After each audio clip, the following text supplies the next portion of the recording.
Good morning, अस्सलाम वालेकुम। पाकिस्तान में खुशामदीद। मैं हूं आपकी होस्ट युसरा बलोच। उम्मीद करते हैं कि आपकी सुबह का आगाज़ बहुत अच्छे से हो रहा होगा। कोशिश किया करें कि सुबह का आगाज़ पॉजिटिव सोच के साथ किया करें। अच्छा जी, आज हम बात करेंगे हमारे शो में जो शख्सियत मौजूद हैं उनका ताल्लुक़ हुकूमत से तो है ही, लेकिन सेहत के शोबे से वो जुड़े हुए हैं और सेहत की बेहतरी के लिए भी वो मैदान में ख़ासे मुतहरिक भी नज़र आते हैं। हम वीडियोज़ में भी देख रहे होते हैं, बहुत ज़्यादा वो विज़िट कर रहे होते हैं जगह हॉस्पिटल्स के, और काफ़ी एक्टिव नज़र आते हैं। पंजाब असम्बली के रुकन भी हैं और सूबाई वज़ीर primary and secondary health care के मिनिस्टर भी हैं।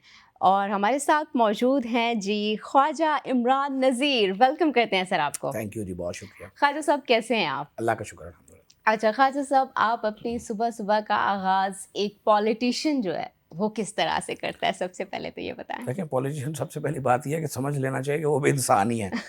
बाज़ लोग शायद समझते हैं कि पॉलिटिशियन जो है वो शायद किसी और दुनिया की महलूक होता है, हुँ, तो वो भी एक इंसान होता है, उसके जज़्बात भी होते हैं और उसको चीज़ें अच्छी भी लगती हैं, बुरी भी लगती हैं। हुँ। जिस तरह सारी दुनिया अपनी सुबह का आगाज़ करती है अल्लाह ताला के नाम से, माशाल्लाह तमाम मुसलमान बहन भाई जो हैं, इसी तरह अल्लाह के नाम से अपनी सुबह का आगाज़ करते हैं जी। और अच्छा, कुछ चीज़ें मेरी पर्सनल हैं, वो मैं यहाँ नहीं डिस्क्लोज़ करूँगा, लेकिन ओके। अपनी वर्किंग का आगाज़ जो है वो डिपार्टमेंट के किसी ना किसी काम से हमेशा करते हैं। नॉर्मली कोई मीटिंग्स होती हैं वो हुँ, रख लेते हैं, या कोई फील्ड विजिट्स होते हैं वो रख लेते हैं। हुँ, और इसी तरह से वो कहते हैं सुबह होती है, शाम होती है, हुँ। उम्र यूँ ही तमाम होती तमाम है। तो होती बस है। यही अहवाल है हमारे सारे दिन का। अच्छा, अच्छा ख़ाजा साहब, अक्सर हम देखते हैं कि आप हॉस्पिटल के विज़िट कर रहे होते हैं। एज़ अ पॉलिटिशियन आपको बहुत से लोगों ने देखा है, आपके काम को देखा है बहुत ज़्यादा। लेकिन आपके बचपन को किसी ने नहीं देखा। आपका बचपन कैसा था? मैं शायद कुछ जल्दी बड़ा हो गया जी, तो बचपन इतना प्रोलॉन्ग हो नहीं सका। अच्छा। एक्चुअली कि मैं आई वाज़ इन क्लास 6 जब मेरे वालिद की डेथ हुई, हुँ, तो मैं समझता हूँ कि वालिद का होना एक किसी भी बच्चे के लिए बहुत बड़ी ब्लेसिंग होती है। बिल्कुल और ऐसे ही। जब आपके सर पे वालिद का साया ना रहे, तो बहुत सारी चीज़ें आपसे छीन जाती हैं। हुँ, और फिर वो बचपन की वो खुशगवार यादें जो हैं, वो शायद आप उसको उतना एन्जॉय नहीं कर पाते। तो मैं शुरू से ही एक सियासी किस्म का बच्चा था। हुँ, तो आपने गलियों मोहल्लों में बच्चे देखे होंगे ना, जो इलेक्शन के दिनों में नारे लगाते फिरते हैं, भागते फिरते हैं। हाँ। तो मैं उस किस्म का बच्चा था। अच्छा, मुझे शुरू बचपन से ही? जी, मुझे बिल्कुल बचपन से बड़ा शौक था, हुँ, और मैं एक्टिवली पॉलिटिक्स में हिस्सा लेने वाला बच्चा था। हुँ, तो उसके साथ-साथ जो है, चूँकि हम अंदरून शहर में पैदा हुए, वॉल सिटी के अंदर, अच्छा। तो वॉल सिटी की रवायतें और हैं। हुँ, आजकल तो वो चीज़ें नहीं रही हैं। हुँ, पहले हम जिस मोहल्ले में रहते थे उसका नाम था सराफा बाज़ार, उसको कहते हैं जी। हुँ, और गली हिंगना बड़ी मशहूर थी। हुँ, तो हमारे इर्द-गिर्द जितने घर थे, आप यकीन करें कि मुझे बड़े होकर ये पता चला हुँ, कि वो जितने घर थे वो हमारे रिश्तेदार नहीं थे। तो हम सारी हाँ। ज़िंदगी ये समझते रहे कि वो हम हमारे रिलेटिव्स हैं और हमारे कज़न्स-वज़न्स हैं, और इस तरह का हुँ, ताल्लुक, यानी इतना प्यार और प्यार। इतनी अपनाइयत हुआ करती थी पहले। हुँ, और मुझे आज भी याद है कि हर इवेंट को सेलिब्रेट करते थे। 14 अगस्त को इस तरह सेलिब्रेट करते थे कि आप सोच नहीं सकते हो। झंडियाँ लगाना, और क्योंकि जून, जुलाई, अगस्त जो है, जुलाई अगस्त स्पेशली बरसात का महीना होता है, तो हुँ। अक्सर बारिश हो जाया करती थी।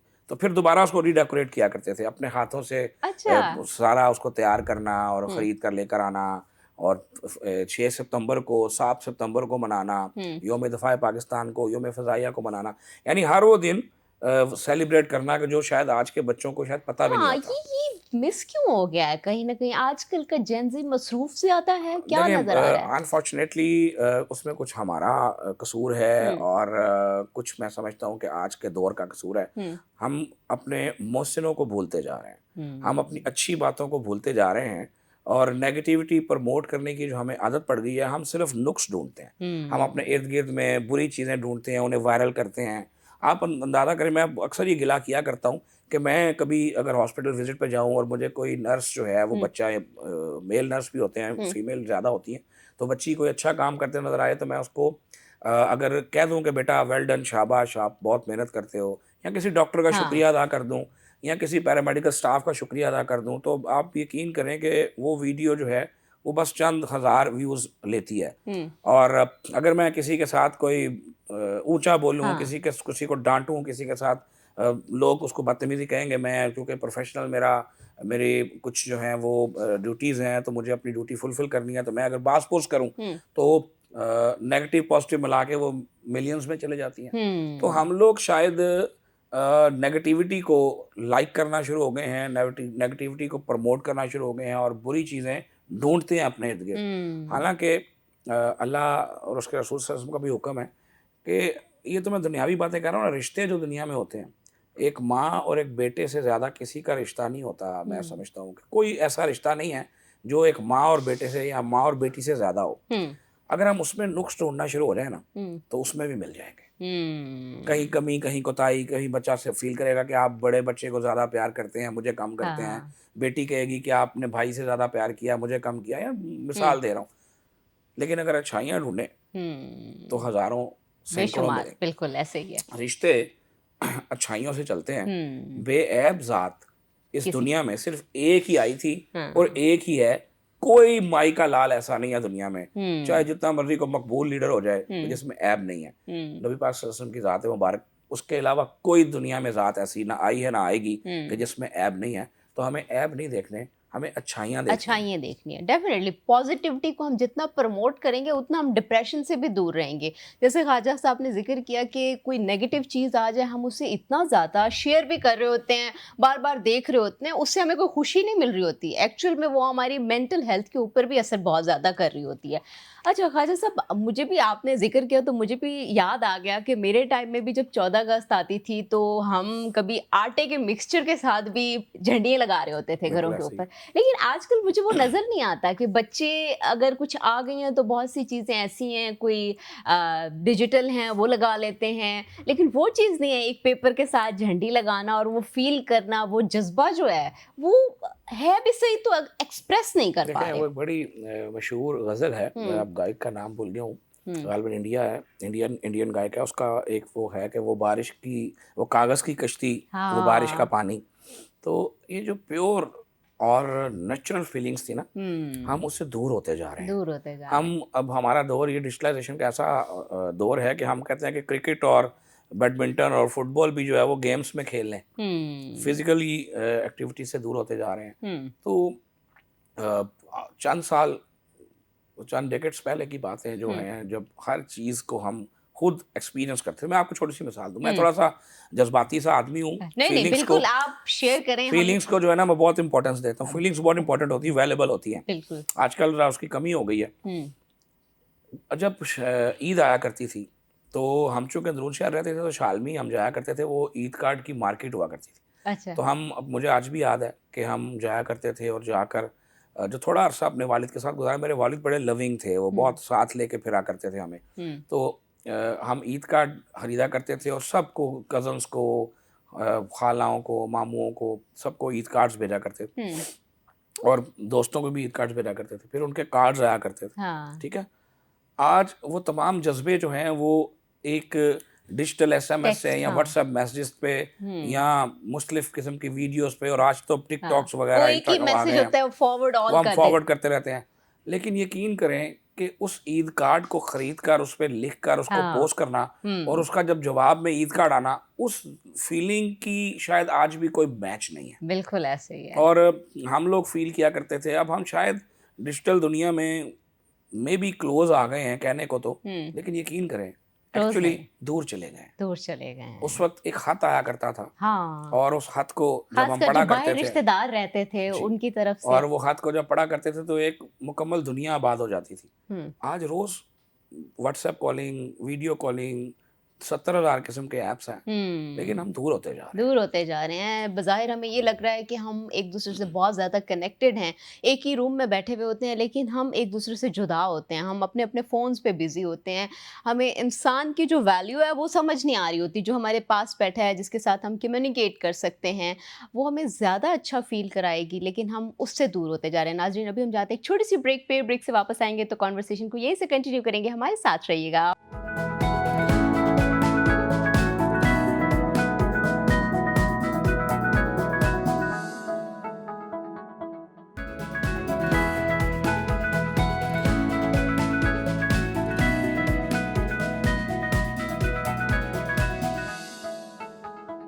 वेलकम बैक नाज़रीन, ख्वाजा साहब हमारे साथ मौजूद हैं, उनके साथ चल रही है हमारी अच्छी-अच्छी कॉन्वर्सेशन।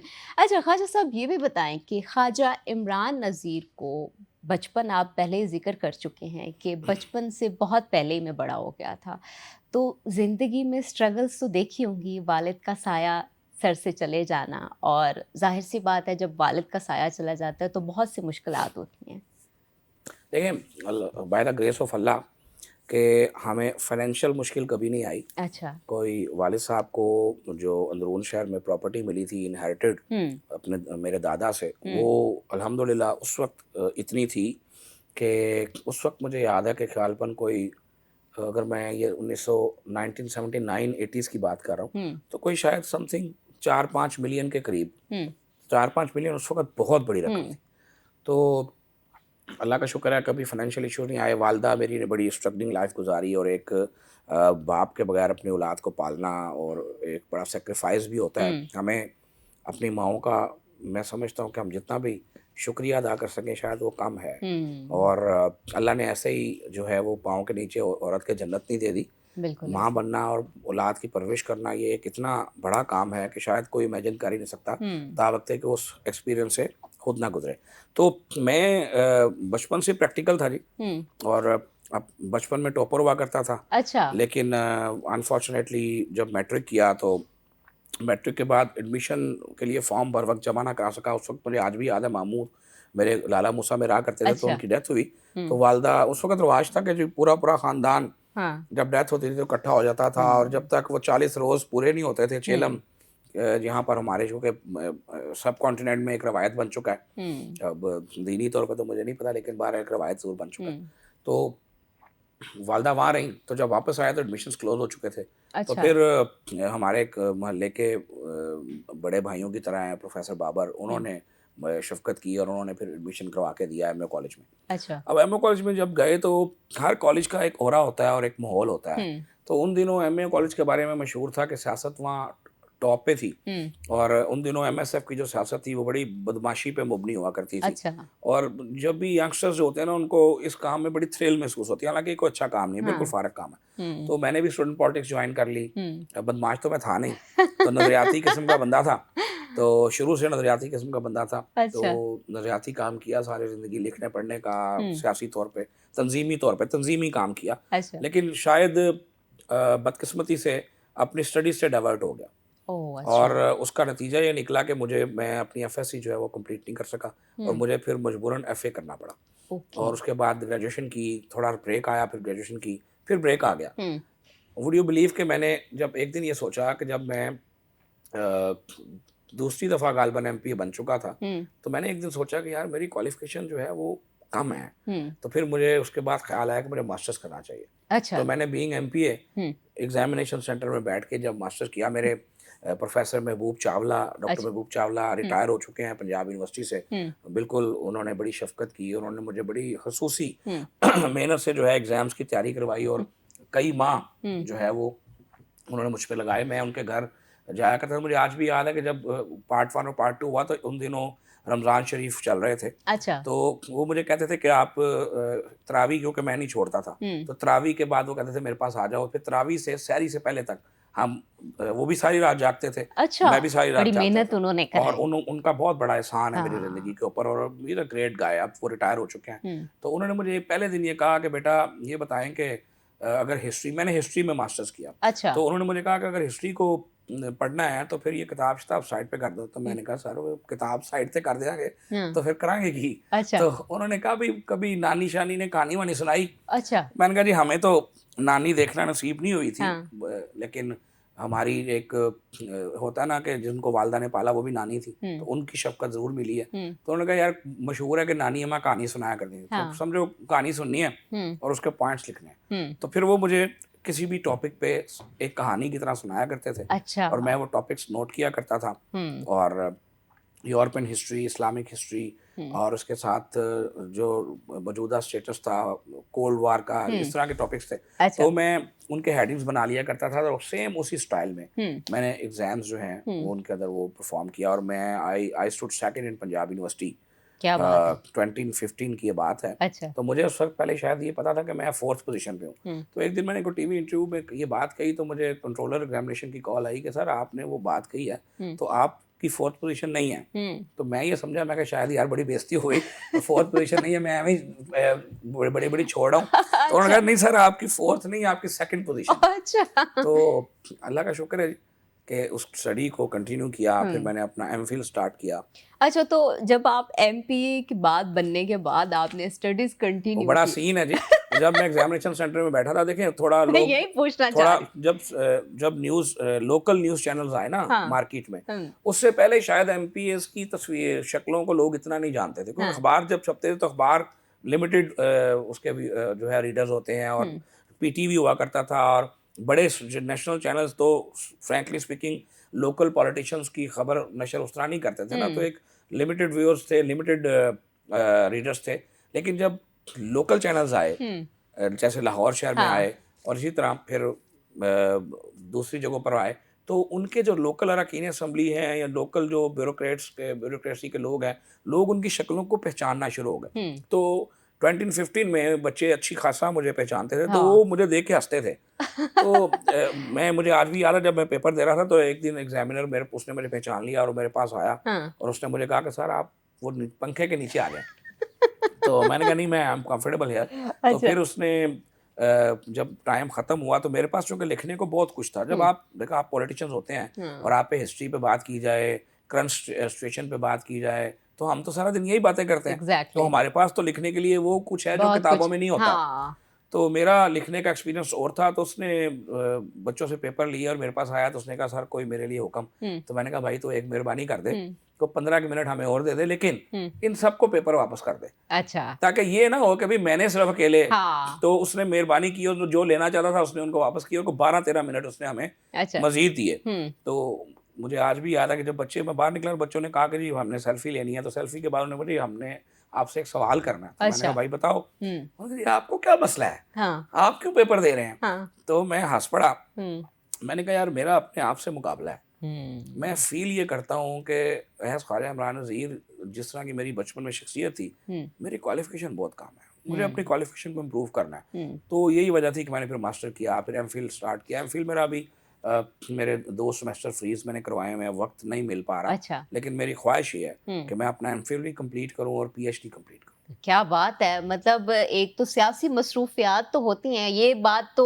साबित हो गई कि इंसान टाइम निकालने पे आए ना, तो कितना ही मसरूफ क्यों ना और हो। देखें अल्लाह ताला के नबी पाक सल्लल्लाहु अलैहि वसल्लम जो अल्लाह के रसूल हैं, उन्होंने ये कहा कि इल्म हासिल करो चाहे चीन जाना पड़े। चीन जाना उसका पड़े। मतलब ये नहीं था कि कोई चीन ही जाना है। उसका हम्म। मतलब ये था उस वक़्त चीन जाना दुनिया का मुश्किल काम था। मुश्किल काम तो था। सरकार मदीना सल्लल्लाहु अलैहि वसल्लम ने इरशाद फरमाया कि मुश्किल तरीन काम भी करना हो तो करो, लेकिन फ़ोकस करो। तो फोकस मैं करो। अपने उन तमाम लोगों से, उन बहन-भाइयों से, उन दोस्तों से, हाँ। जो ये समझते हैं कि शायद हमने वक़्त गुज़ार दिया, वक्त गुजर गया, उम्र हमने गुजर गई। पढ़े लिखे नहीं हैं, हम्म। और सारी ज़िंदगी आखिरी साँस तक अगर वो इस कॉम्प्लेक्स में गुज़ारेंगे, हम्म। उससे बेहतर ये है कि वो हिम्मत करें, हम्म। और आज भी आज बेटर भी। लेट देन नेवर, हाँ। आज भी वो ट्राई करें और अपनी क्वालिफिकेशन ना सिर्फ इम्प्रूव करें, हम्म। बल्कि आज अपने जब बच्चों के साथ आप बैठते हैं, हम्म। तो आपके बच्चों को कभी ये फील नहीं होना चाहिए कि यार हमारे पेरेंट्स जो हैं इनको क्या पता। ना बच्चे हाँ। आजकल यही बात करते हैं, कभी आपको क्या पता पापा आप। तो जब बच्चों को ये पता हो हम्म। कि भाई हमारे पेरेंट्स जो हैं इनकी क्वालिफिकेशन अच्छी है, तो अच्छी बच्चे है, भी ज़रा थोड़ा सा अपडेटेड है। सोच के बात करते हैं। हाँ, बिल्कुल ऐसे ही है। अगर बच्चे और वालिदैन साथ-साथ चलें, दोनों ही बेहतर तरीके से चीज़ों को जानते हों, तो बहुत अच्छे से फैमिली आगे चलती है। अच्छा, साथ ही साथ ये भी बताएँ कि मैंने तो अक्सर यही देखा है कि कोई एमपीए होता है, कोई पॉलिटिशियन होता है, अगर वो पॉलिटिशियन बनने के बाद कोई डिग्री करता है, तो वो एलएलबी होती है। आपने हिस्ट्री का इंतखाब क्यों किया? देखिए एलएलबी भी बहुत, मैं समझता हूँ कि बड़ी फ़ख्र की बात है, हुँ। इसलिए कि मेरे जो असल फादर ऑफ नेशन है हम सब के। हाँ, वैसे तो पिछले दिनों बाप बदल गया था, वो कोई और बाप था, लेकिन शुक्र है कि कौम का एक ही बाप है जिसका नाम कायदर मोहम्मद अली जिन्ना है। बिल्कुल ऐसे ही है। वो लॉयर थे। हुँ। वकालत बड़ा काबिल फ़ख्र पेशा हुँ। है। लेकिन शायद अपना अपना नसीब है। मैं नहीं कर सका, मेरा थोड़ा सा इंटरेस्ट डेवलप हुआ हिस्ट्री में, हिस्ट्री में। और शायद credit goes to doctor Iqbal Chawla हुँ। और हमारे बड़े प्यारे भाई मलक एजाज साहब, उनके साथ उनको असिस्ट किया करते थे। हुँ। वो इन दो शख्सियात ने हुँ। मेरा इंटरेस्ट भी डेवलप किया, मुझे मोटिवेशन भी दी। और फिर मज़े की बात मैं आपको बताऊं कि फिर मैं यहाँ नहीं रुका, हुँ। मैंने कई लोगों को रेफ़र किया कि जो अच्छा। अपनी स्टडीज़ डिसकंटिन्यू कर चुके थे हुँ, और उनको एक मोटिवेशन रिक्वायर्ड थी। और मैं यहाँ पर बात करना चाहूँगा मलिक एजाज साहब की भी और डॉक्टर महबूब चावला साहब की भी। उन्होंने बगैर किसी एक सिंगल पैनी के लालच के, हुँ, बगैर किसी चीज़ के, मैं दर्जनों लोगों को जानता हूँ हुँ, कि जिनकी स्टडी कंटिन्यूड करवाई, अच्छा। उनको पर्सनल टाइम दिया, हुँ, वरना एक डीन के पास कोई इतना वक्त नहीं होता है। बिल्कुल और ऐसे ही है। उन्होंने बहुत, मैं समझता हूँ कि अल्लाह ताला उनको इसकी जजा दे, हुँ। उन्होंने बहुत लोगों का भला किया। बहुत लोगों का भला किया। डेफ़िनेटली जो उस्ताद होता है वो मेंटोर भी होता है। वो माशरे को शेप करता है जब बच्चों को या जो भी उसके जिस एज के भी स्टूडेंट हों, तो वो बेसिकली उनको बहुत सी चीज़ें उनके लिए आसानियाँ पैदा कर रहा होता है। तो नाज़रीन अभी हम जाते हैं एक छोटी-सी ब्रेक पे, ब्रेक से वापस आएँगे तो कन्वर्सेशन को यहीं से कंटिन्यू करेंगे। हमारे साथ रहिएगा।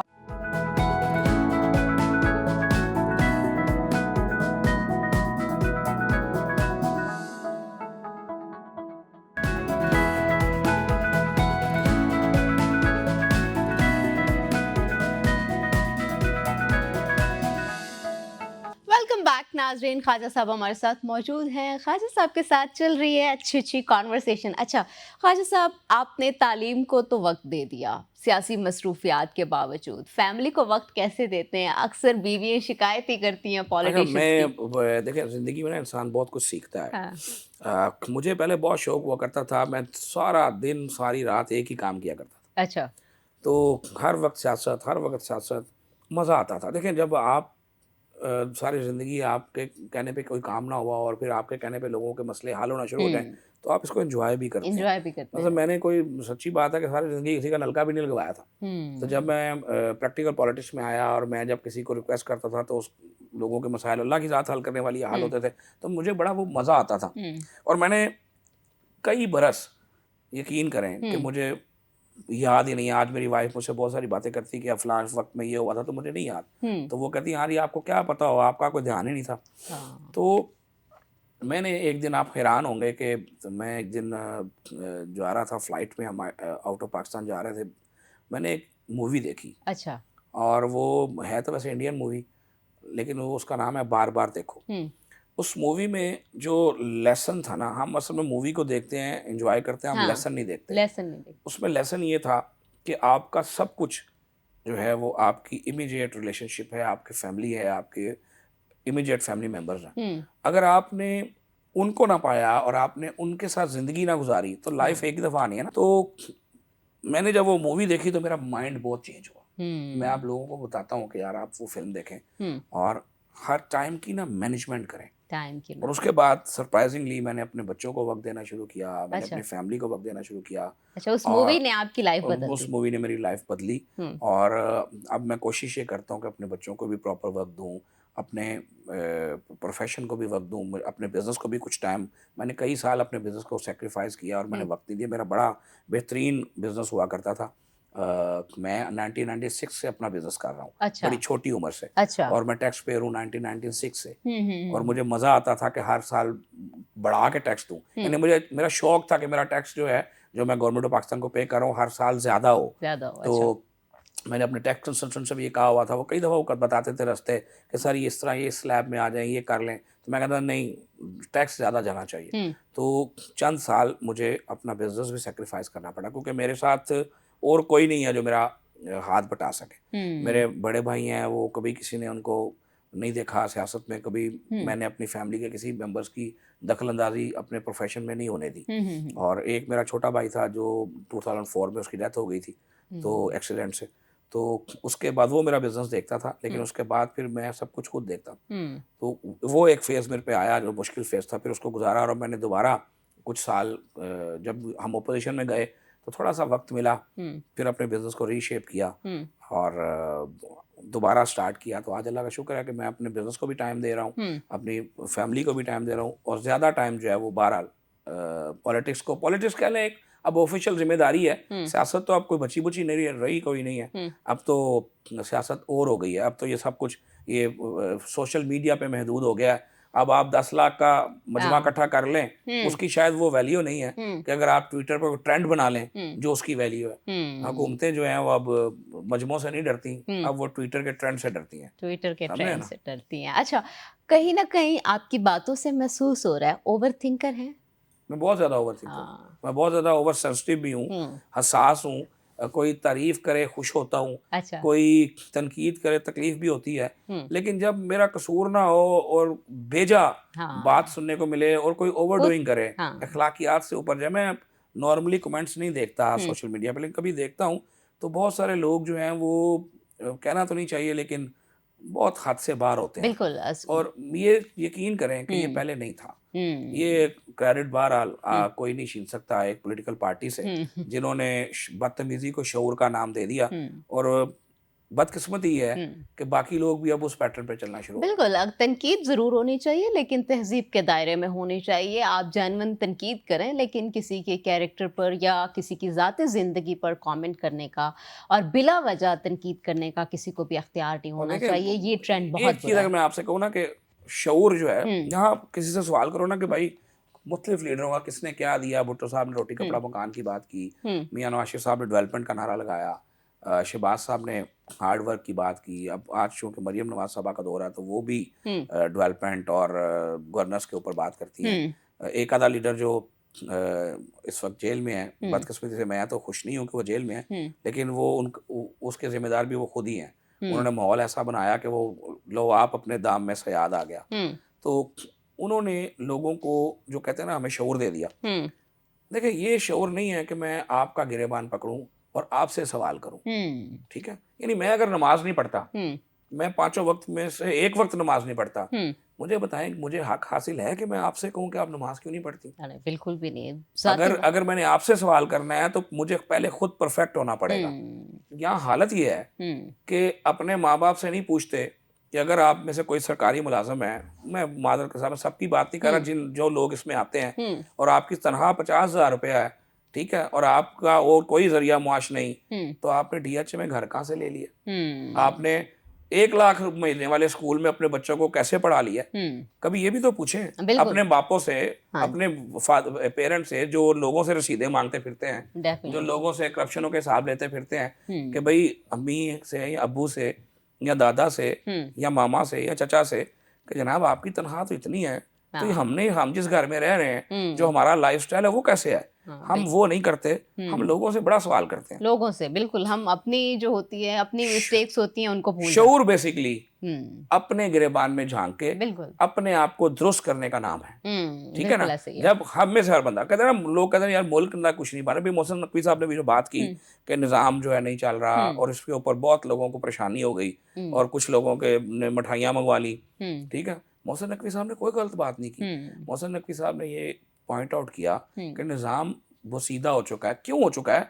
कि दुनिया में कोई ऐसी मशीन इजाद नहीं हुई, हुँ। अब तक मैंने बहरहाल नहीं देखी, हुँ। कि जिसमें आप इनपुट ना डालें और हाँ, वो आपको आउटपुट दे दे। एग्ज़ैक्टली। मसलन आप गन्ने का रस की जो मशीन है, उसमें हुँ। गन्ना डालते हैं तो रस निकलता है ना। हुँ। अगर आप गन्ना ना डालें और आप कहें जनाब रस आना चाहिए, वो हुँ। तो नहीं आएगा। बिल्कुल तो ऐसे ही। पाकिस्तानी कौम को अगर शौक है, वैसे कौम तो हम कोई नहीं है मादरत से, हाँ, हाँ, आई मीन लफ्ज़ ही हमारा कौम शौम में इस्तेमाल होता है। हाँ, अगर हम पाकिस्तानी हजूम को हजूम को। अगर ये पूछें हुँ। कि आप में से कितने लोग हैं हुँ। जिन्होंने बीइंग पाकिस्तानी अपनी ज़िम्मेदारियाँ अदा की हैं, जिन्होंने इस मुल्क की तरक्की के लिए प्रैक्टिकल इनपुट डाला है, हुँ। तो मादरत से बहुत कम तादाद होगी लोगों की। हुँ। आज आप मुझे तकलीफ़ होती है जब मैं देखता हूँ बाहर रात को, अक्सर बेचारे बड़े मेहनती होते हैं ये फूड के डिलीवरी राइडर, अक्सर फूड पांडा वाले हाँ। और दूसरे बड़ी मेहनत करते हैं अपने बच्चों के लिए, दिन रात मेहनत करते हैं।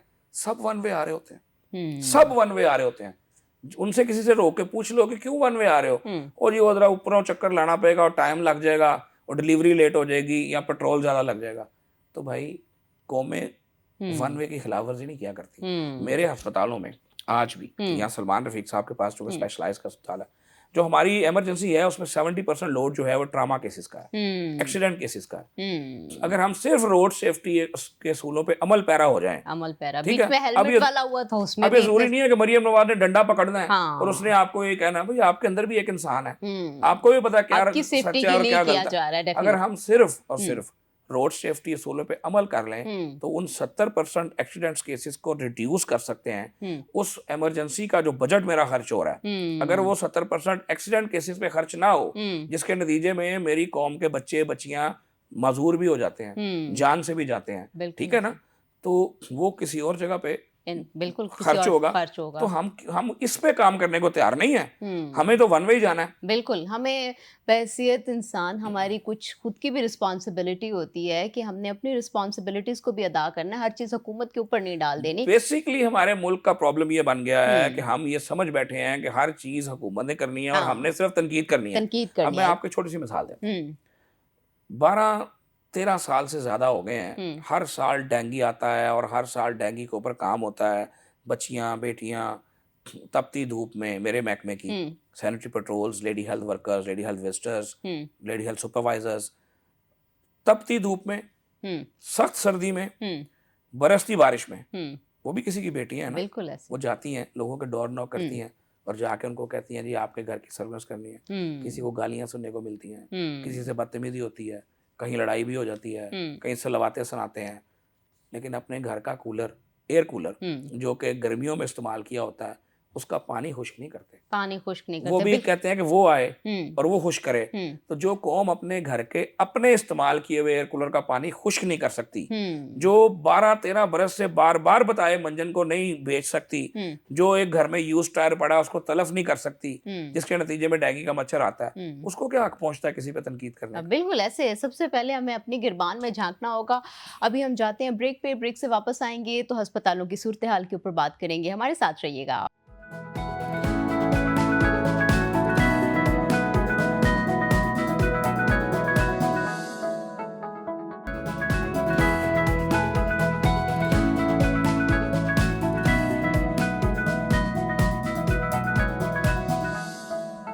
वेलकम बैक नाज़रीन, ख्वाजा साहब हमारे साथ मौजूद हैं। ख्वाजा साहब, मैं सबसे पहला सवाल आपसे यही करूँगी क्योंकि बहुत ज़्यादा इसके ऊपर कन्फ्यूजन है। आप उसको बेहतर तरीके से क्लियर कर सकते हैं सेहत कार्ड के ऊपर। सेहत कार्ड के ऊपर बहुत से लोग ये समझते हैं कि सेहत कार्ड ख़त्म हो चुका है, अब हमें इलाज नहीं मिलेगा। क्या वाक़ई अभी क्या निज़ाम है? सेहत कार्ड चल रहा है? देखिए, पहले तो मैं थोड़ा-सा ये बता दूँ हुँ, कि हमारी कौम प्रोपेगेंडे पे बहुत चलती है हुँ, और जो इनके दिमाग में घुसा दिया जाता है, वो चीज़ नहीं निकलती। हुँ, सेहत कार्ड मियाँ मोहम्मद नवाज शरीफ साहब जब प्राइम मिनिस्टर ऑफ पाकिस्तान थे हुँ, 2013 वाले दौर में, हुँ, तो उन्होंने एक सेल बनाया था जिसने सेहत कार्ड के ऊपर काम किया, उसको हुँ, डिज़ाइन किया हुँ, और वो सेहत कार्ड लॉन्च कर दिया गया। उस वक्त की जो सूबाई हुकूमतें थीं, हुँ, उनमें से कुछ ने उसको अडॉप्ट किया, कुछ ने नहीं किया हुँ, और पंजाब के 19 शहरों में वो निज़ाम लॉन्च कर दिया गया। हुँ, उसके बाद हुकूमत बदल गई, दूसरा दौर आ गया तो एक पॉलिटिकल पार्टी ने उसको अपना परचम पेंट करके हुँ, उसको अपने नाम से दोबारा अडॉप्ट कर लिया। मैं एयर स्पेस में नहीं पढ़ता। हुँ, उसके कुछ ना साइलेंट फीचर्स थे हुँ, जिनको ख़राब कर दिया गया। फॉर एग्ज़ाम्पल कि सेहत कार्ड का फ़ायदा ये था कि आपको आपकी कहते हैं ना जी कि आपके पास हर वक़्त इतने पैसे थे। हुँ, वो बहरहाल ऐसी बात नहीं है। हुँ। होना ये शुरू हो गया कि सिफ़ारिशें आती थी उस दौर में अच्छा। और बहुत सारे ऐसे अस्पताल जिनको आप अस्पताल भी नहीं कह सकते, हुँ, निजी क्लिनिक भी नहीं कह सकते, हुँ, वो उस कार्ड से हुँ, रजिस्टर्ड हो गए हुँ, और लोगों के फेक बिल्स बनना शुरू हो गए, लोगों को फेक इलाज शुरू होना शुरू हो गया और करप्शन की इंतहा हो गई। हुँ, यानी कि अगर उस काम को बड़ा तरीके से चलाया जाता तो वो बड़ा अच्छा होता। फिर वक्ती तौर पे जब मरियम नवाज़ साहबा आई हैं, हुँ, तो मरियम नवाज़ साहबा ने कहा कि ये 2 निज़ाम पैरेलल चल रहे हैं। हुँ, यहाँ तो आपको सबको सेहत कार्ड देना चाहिए हुँ, और फिर हॉस्पिटल्स के अंदर उन्हीं कार्ड से पेमेंट होनी चाहिए। हुँ, अब वो निज़ाम भी चल रहा था और दूसरा निज़ाम भी चल रहा था और उस निज़ाम की ख़राबी की वजह से अस्पतालों की हालत ये हो गई थी हाँ, कि मैं आपको ऑन रिकॉर्ड कह सकता हूँ, अगर आप अपने उस वक़्त के अखबारात उठा के देख लें लास्ट गवर्नमेंट में, तो सर्विसेज़ अस्पताल जैसे और मियाँ अस्पताल जैसे बड़े अस्पतालों में हुँ, जो मदर ऑफ़ हॉस्पिटल्स हैं, हाँ, उनमें जो स्टिचिंग का धागा होता है वो भी ख़त्म हो गया था। हुँ, नापैद हो गई थी दवाएँ, हुँ, फैसिलिटीज़ ख़त्म हो गई थी, हुँ, समझ नहीं आ रही थी क्या करें। तो फिर एक निज़ाम को दुरुस्तगी की गई है, हुँ, सेहत कार्ड को बंद नहीं किया गया, अच्छा, लेकिन डबलिंग से बचाया गया अच्छा, कि दोनों तरफ से जो है निज़ाम ना चले, निज़ाम एक तरफ से चले। हुँ, को-पेमेंट का सिस्टम डेवलप किया गया है प्राइवेट इंस्टीट्यूशंस पे और दूसरी जगहों पे कार्ड्स जो है वो चल रहे हैं। हाँ, हुआ क्या है हुँ, कि जो हेल्थ केयर कमीशन से जो सर्टिफाइड नहीं है, हुँ, वहाँ उन फैसिलिटीज़ पे हेल्थ कार्ड इस्तेमाल नहीं हो सकता।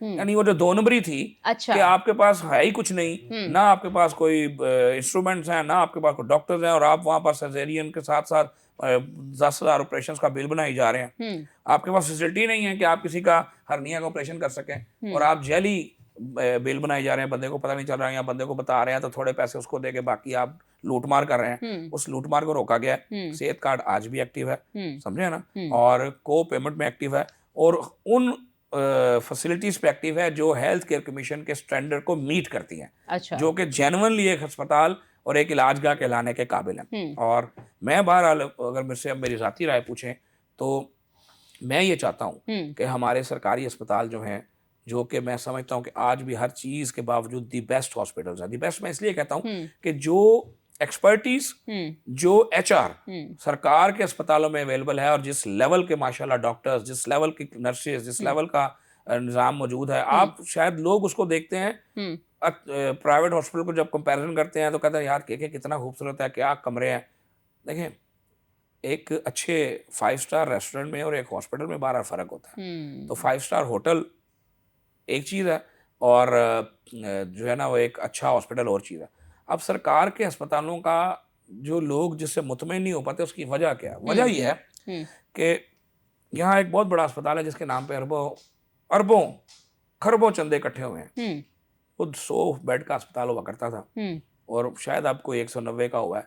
10% उसमें इलाज फ्री है, कैंसर का अस्पताल है, और बाकी सारे इलाज के पैसे लिए जाते हैं। स्टेज 3 और स्टेज 4 भी नहीं की जाती। और जब उनसे सवाल करो कि जो इतना चंदा आया वो कहाँ गया, इलाज तो आप नहीं दे रहे, तो वो स्टे ले लेते हैं। आज भी उस अस्पताल के ऑडिट जो है उसके खिलाफ एक बहुत बड़ी शख्सियत जिसकी अभी बात कर रहे थे, जिसको लोग अल्लाह का अवतार समझते हैं, उसी शख्सियत ने स्टे लिया हुआ कि मेरे अस्पताल का ऑडिट ना करो, हिसाब ना मुझसे पूछो। लोगों के रसीदें मांगने वाले अपना हिसाब नहीं देते। अब जब आप अस्पताल में दरवाजे पे खड़े हो जाएंगे और कहेंगे कि जनाब पिक एंड चूज करेंगे कि ये आ जाए, ये ना आए, तो अस्पताल तो बेहतर ही रहेगा ना। जब फुटफॉल उसके अंदर, एक अस्पताल है जिसमें रोज 5,000 बंदा घुसता है, 5,000 बंदा 5,000 दफा वॉशरूम यूज करता है, अंदर जाता है बाहर आता है, और एक अस्पताल है जिसमें 100 बंदा घुसता है और 100 बंदा बाहर आता है, तो आपको एक तो ये भी जमीन है ना आसमान का कि फर्क हमारे महसूस यहाँ होगा। होना क्या चाहिए, मैं अगर आज सरकारी हॉस्पिटल में जाता हूँ तो मुझे भी दवाई फ्री मिलती है, आप जाएंगी आपको भी फ्री मिलेगी, कोई गरीब जाएगा उसको भी फ्री मिलेगी। ये अलग बहस है, जो बात लोग कहते हैं ना कि ये दवाई मिली या नहीं मिली, जिसको भी मिलती है फ्री मिलती है, ठीक है। क्यों?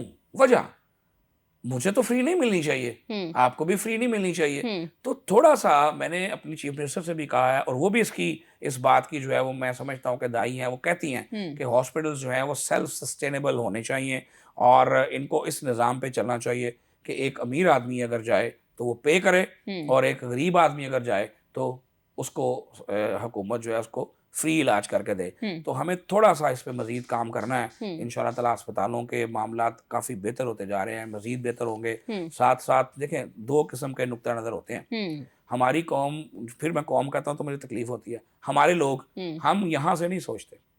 ये एक बात हमेशा याद रखिएगा, हमारा दिमाग इधर है, पेट में।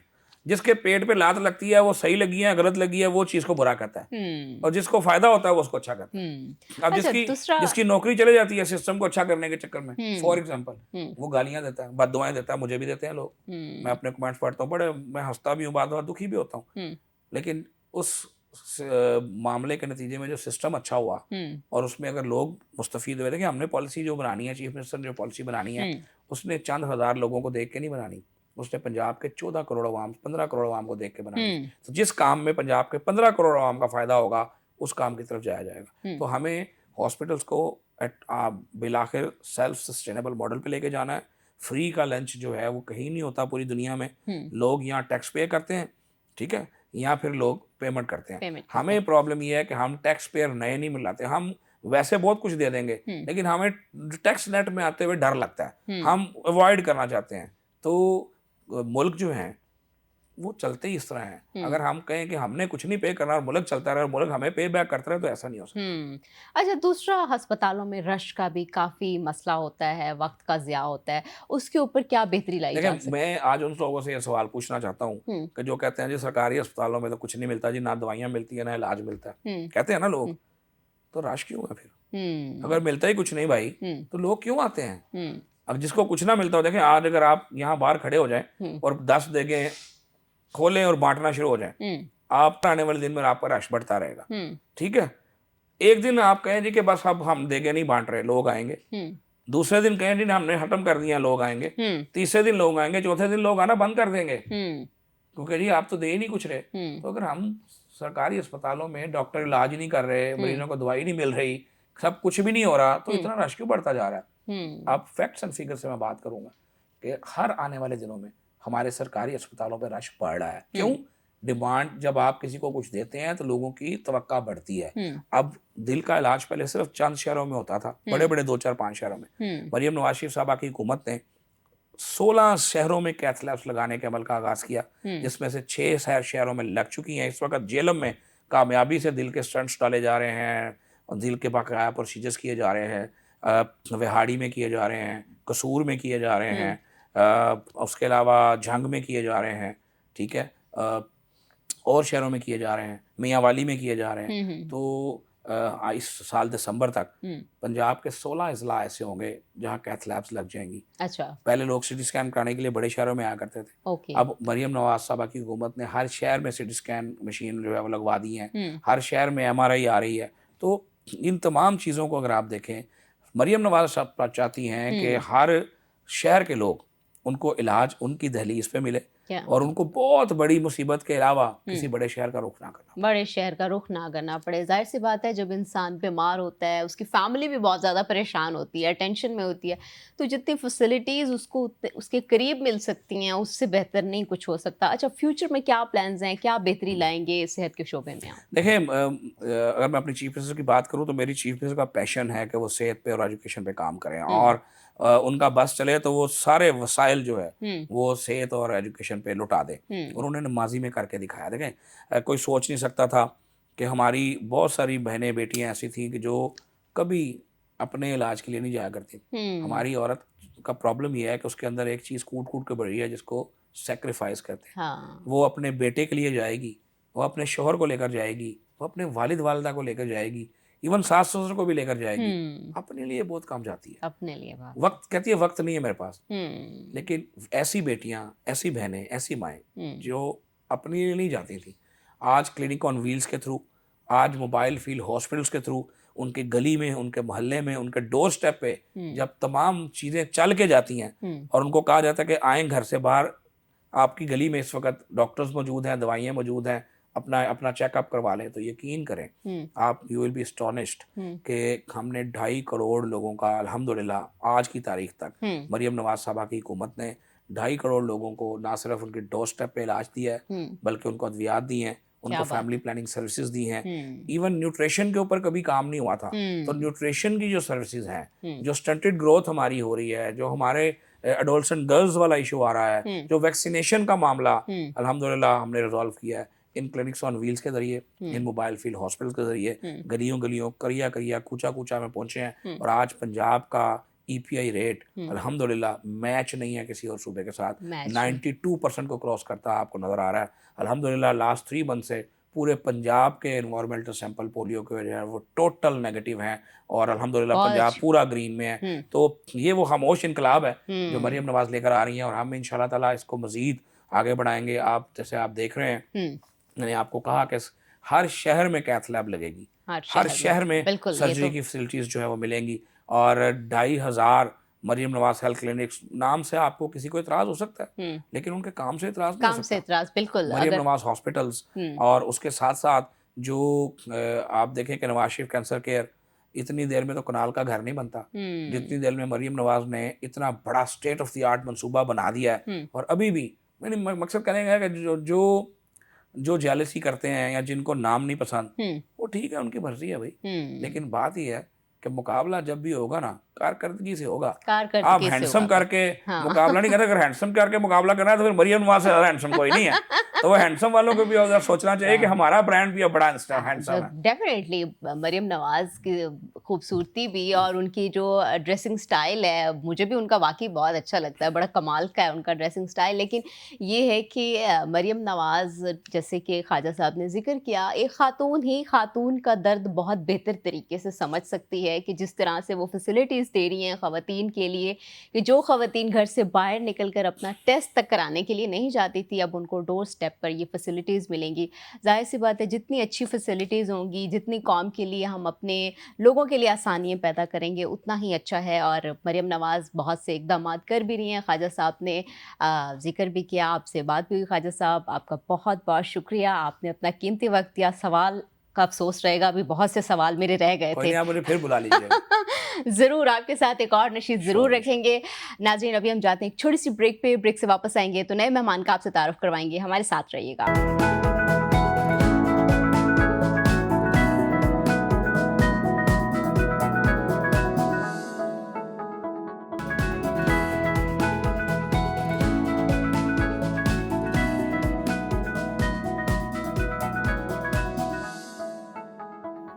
वेलकम बैक नाज़रीन। इससे पहले हम बात कर रहे थे ख्वाजा साहब के साथ, अभी थोड़ी सी बात करते हैं। फ़कीर खाना का नाम यकीनन आपने सुना होगा, अगर नहीं सुना तो आज इसके ऊपर बात करते हैं कि फ़कीर खाना क्या है। और दूसरा इसमें इतने पुराने हज़ारों नायाब नवादरात और सदियों पे मुहित तारीख़ मौजूद है और अपनी उसी ही शान के साथ महफूज है।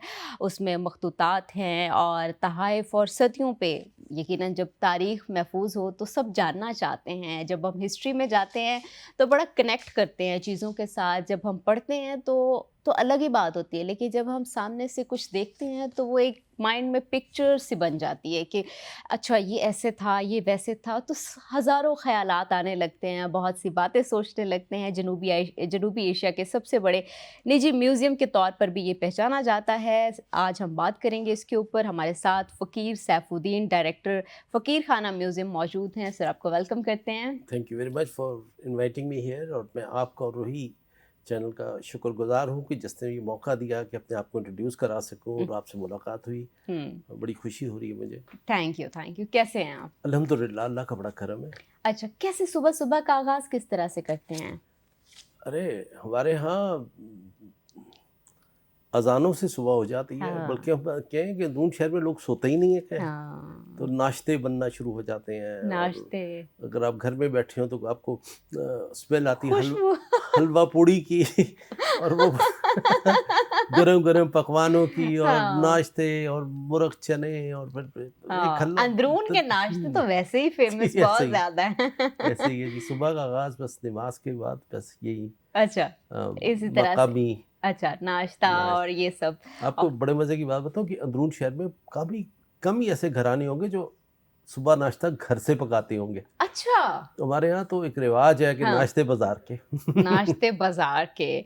अच्छा, सिर्फ़ फ़कीर खाना पे बात करते हैं। जी। फ़कीर खाना की बुनियाद कैसे पड़ी और जनूबी एशिया का सबसे बड़ा निजी म्यूज़ियम क्यों कहा जाता है इसको? दरअसल फ़कीर खाना म्यूज़ियम,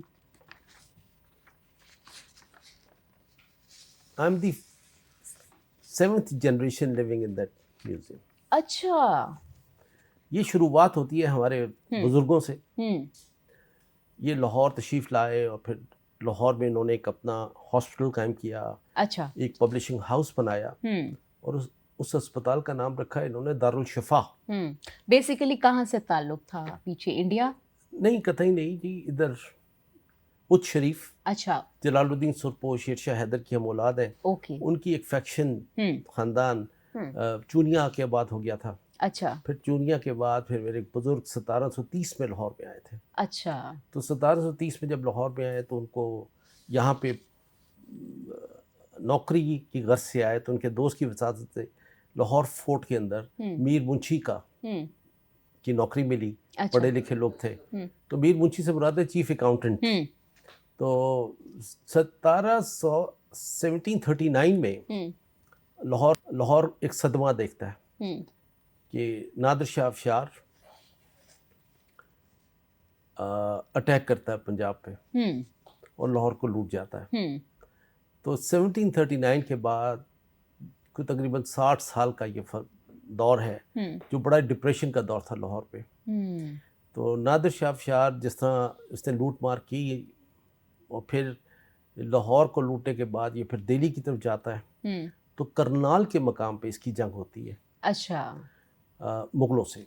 हुँ, अ, वो जंग बड़ी घमसान की होती है, इसको नुकसान होता है मगर ये जंग जीत जाता है। हुँ, ये बड़ा वेल इक्विप्ड होता है हुँ, नादिर शाह। हुँ, तो इसके पास होती छोटी तोपें जो ऊँटों पे सवार होकर चली जाती हैं, तो उनकी ट्रैवलिंग भी बड़ी इजी थी। तो जो हिंदुस्तान के पास थी वो बड़ी हैवी तोप कैनन्स, तो उनका ट्रैवलिंग का बड़ा मसला होता है। तो उसको खैर जंग जी जाता है। ये 1839 की करनाल की जंग के बाद ये जब दिल्ली पहुंचता है तो जामिया मस्जिद दिल्ली में, अच्छा इसकी जब ये करनाल की जंग की सीज फायर होती है तो मोहम्मद शाह और उससे नेगोशिएशन होती है कि तो अपनी फौज को लेके वापस जा, तो हमसे क्या चाहता है। तो उस नेगोशिएशंस में पता लगता है कि 50 लाख रुपए में उस ज़माने के सेटलमेंट हो जाती है।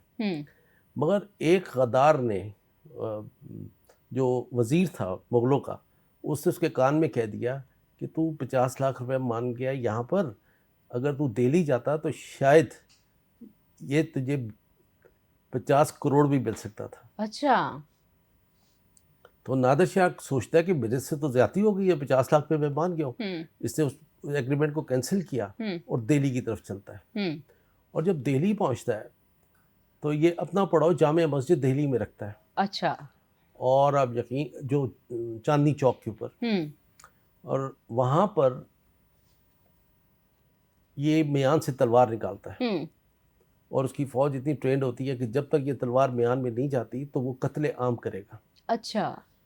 कहते हैं कि 3 दिन में, कुछ लोग जो उनसे हिस्टोरियंस हैं वो मुख्तलिफ इसके काउंट्स लिखते हैं, कहते हैं 3 दिन में 30,000 से ज़्यादा बंदा कत्ल होता है दिल्ली में, मैसेकर होता है।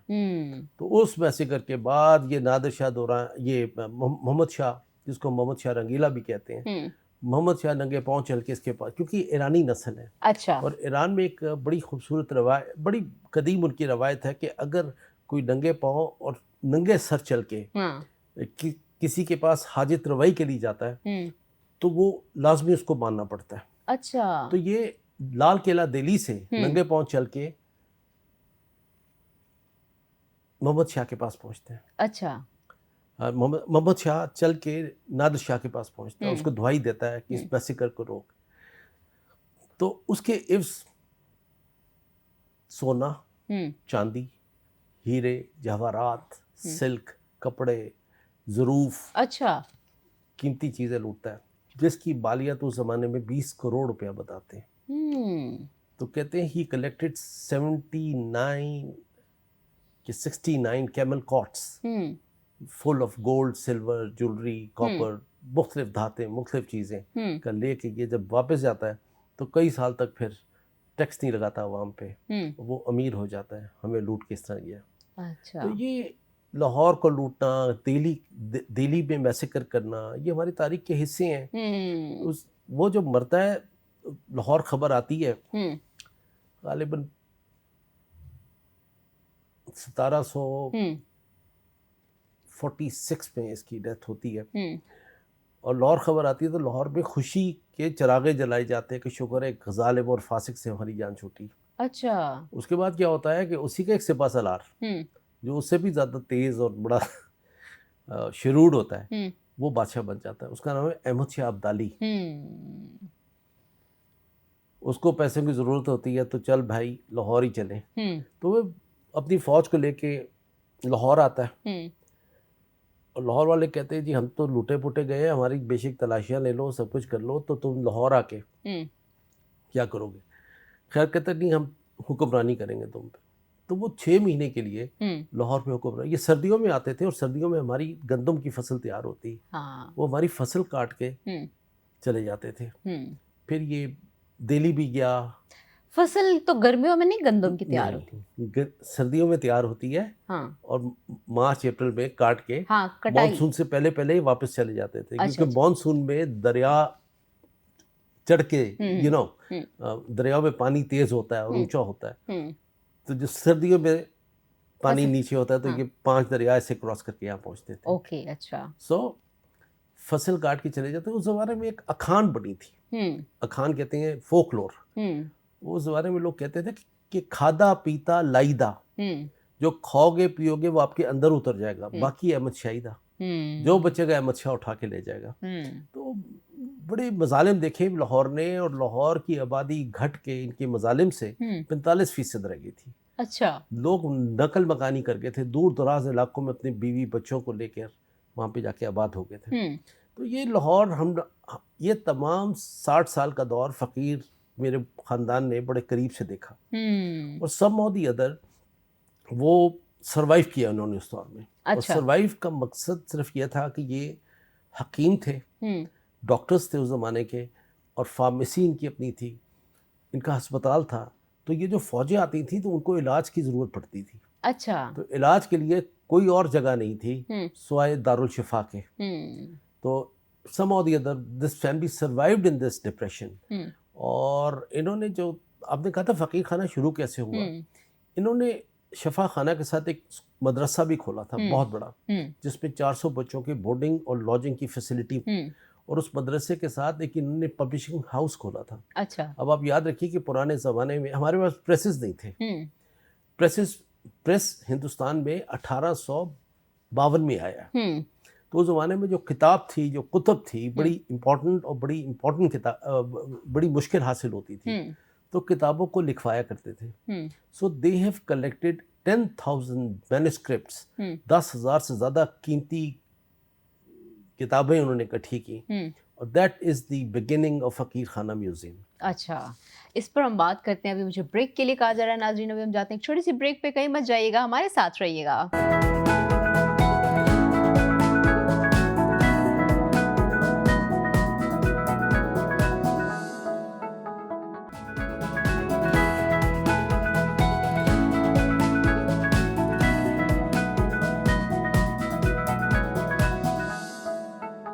वेलकम बैक नाजरीन, हम फ़कीर खाना के ऊपर कॉन्वर्सेशन कर रहे हैं। सर हमारे साथ मौजूद हैं। अच्छा, बुनियाद कैसे पड़ी? बिगनिंग पे हम थे जी, फ़कीर खाना की। बुनियाद पब्लिशिंग हाउस से बनी, अच्छा। और जो कुतुब थे, जो मखतूते थे, जो हाथ की लिखी हुई किताबें थी, वो 10,000 इकट्ठी की गई। अच्छा। और फिर ये सारा साल तकरीबन ट्रेवल करते थे हिंदुस्तान में और गिरदो नवा, कि किताब बेचते थे और अगले साल के लिए मज़ीद किताबें इकट्ठी करते थे, और ऑर्डर्स लेते थे, तो लाहौर आके उन किताबों को रीराइट करवाते थे, फिर अगले साल उनको पहुंचाते थे। अच्छा। This was our family business. वो जो लाइब्रेरी थी, वो जो कुतुब थी, वो हमारे म्यूज़ियम की शुरुआत हुई। अच्छा। उन 10,000 में से इस वक्त तकरीबन 1800 के करीब हमारे कलेक्शन में मौजूद है। फिर हुआ ये कि रंजीत सिंह का दौर आता है। महाराजा अच्छा, ये भी थोड़ा सा बताएं कि ये राजा की जो हवेली थी, तो ये म्यूजियम में कैसे तब्दील हुई? नहीं, ये राजा की नहीं थी। अच्छा। ये हमारी हवेली थी, सैयदों की हवेली थी, अच्छा। फ़कीरों की हवेली थी। अच्छा। तो मेरा फैमिली टाइटल फ़कीर है। तो ये हवेली एक्वायर कर ली थी हमारे बुजुर्गों ने 1730 में, मैंने आपको बताया। तो ये म्यूज़ियम में कन्वर्ट कैसी हुई, ये बड़ी इंटरेस्टिंग बात है। उसके पीछे थोड़ी सी तारीख आपको मैं बताना चाहूँगा कि महाराजा रंजीत सिंह का दौर था, और उस दौर में वो 40 साल का उसका दौर, फिर 10 साल उसके बच्चों का। तो उस दौर में ये फैमिली बड़ी लाइमलाइट पे आ गई। अच्छा। अब मुसलमानों की तरफ से ज़रूरत थी to have a representation in the court of Ranjit Singh. तो ये बड़ा पढ़ा लिखा ख़ानदान था।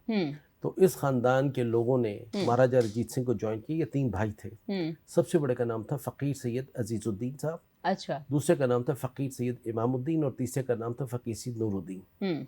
जो तीसरे थे फ़कीर नूरुद्दीन, उन्होंने लेट महाराजा रंजीत सिंह को ज्वाइन किया था। वो अपना फैमिली बिजनेस ज़्यादा देखते थे। तो फ़कीर अजीज़ुद्दीन बिकेम दी फॉरेन मिनिस्टर, और वे 8 ज़बानें लिखते बोलते पढ़ते थे। अच्छा। जिसमें अंग्रेज़ी एक थी, फ़ारसी, संस्कृत, पंजाबी, अरबी, इलाकाई ज़बानें, पश्तो, अच्छा। बलोची। अच्छा, पश्तो बलोची ये भी आते थे? सराइकी। सराइकी भी? जी। क्या बात तो है। ये इनको ज़बानों पे अबूर था। तो अंग्रेज़ों से महाराजा रंजीत सिंह ने फ़कीर अजीज़ुद्दीन को अपना फॉरेन मिनिस्टर बनाया। अच्छा। एक्चुअली उनकी ताकत फॉरेन मिनिस्टर से बहुत ज़्यादा थी। वो ही was the personal secretary of Maharaja Ranjit Singh, उनकी काउंसिल का एक बड़ा इंपॉर्टेंट रुकन थे। तो उनके पास कई मिनिस्ट्रियाँ थी। तो रंजीत सिंह के दौर में ये एक बड़ी ही इम्पोर्टेंट पर्सनालिटी थे, और इनके मशवरों से महाराजा रंजीत सिंह इनके मशवरों को इस्तेमाल करता था। और फिर उसने मुल्क पंजाब बनाया, और उस वक़्त का पंजाब आपको शायद अंदाज़ा नहीं है कि उस वक्त का Punjab it was a super power. वो पंजाब कितना बड़ा था, कितना इम्पोर्टेंट था, उसकी इकॉनमी कितनी स्ट्रॉन्ग थी, उसकी फ़ौजें कितनी स्ट्रॉन्ग थी, उसकी फॉरेन पॉलिसी बड़ी कमाल थी, उसके एजुकेशन सिस्टम, उसका उसी के दौर में जो हमारे अदालती निज़ाम था कितना स्ट्रॉन्ग था। क्या बात है। अच्छा, दूसरा ये भी बताएं कि इस म्यूजियम में मुगल, सिख और बरतानवी अदवार की कौन कौन सी यादें महफूज हैं? देखिए, अगर हम मुगल्स बात करते हैं बेशुमार चीज़ें मुगल्स की हैं। एक्चुअली ये जो फ़कीर खाना म्यूज़ियम है, हम रिप्रेजेंट करते हैं 3 सेंचुरीज ऑफ आर्ट्स को।